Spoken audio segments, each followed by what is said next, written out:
మీరు లోకంలో ఒక మర్యాద కనిపెట్టి ఉంటారు. ఒక భర్తకి భార్య అయిన తర్వాత ఆడది ముందేం అడుగుతుందంటే, ఏమంటే నాకు చంద్రహారాలు ఉంటే బాగుండంటుంది. భర్త కూడా ప్రీతితో చేయిస్తాడు. అంతేగాని మీ నాన్న చేయిస్తే బాగుండంటే వాడు దుర్మార్గుడు. వాళ్ళ నాన్న చేయిస్తే నీ పిల్లనిచ్చింది ఎందుకు? ఇంకా చంద్రహారాలు చేయించాడు. ఏదో పలకసర్లు కూడా ఉంటే బాగుండు. నువ్వు నా ఇంటి లక్ష్మివో, నువ్వు అడగాలి కానీ ఎందుకు రాదు, చేయించాడు పలకసర్లు. ఏమండి నాకు వడ్డానం ఉంటే బాగుంటుంది, చేయించాడు.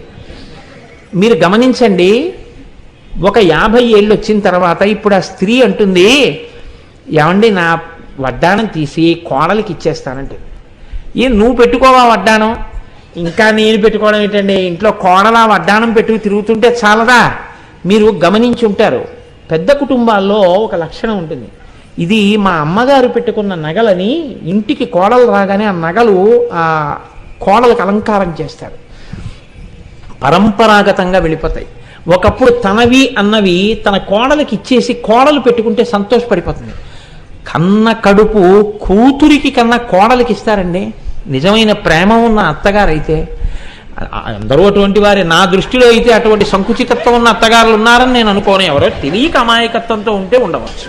కాబట్టి అమాయకత్వం తొలగిపోతుంది, అజ్ఞానం లోపల గాఢంగా ఉండిపోతే ప్రమాదం.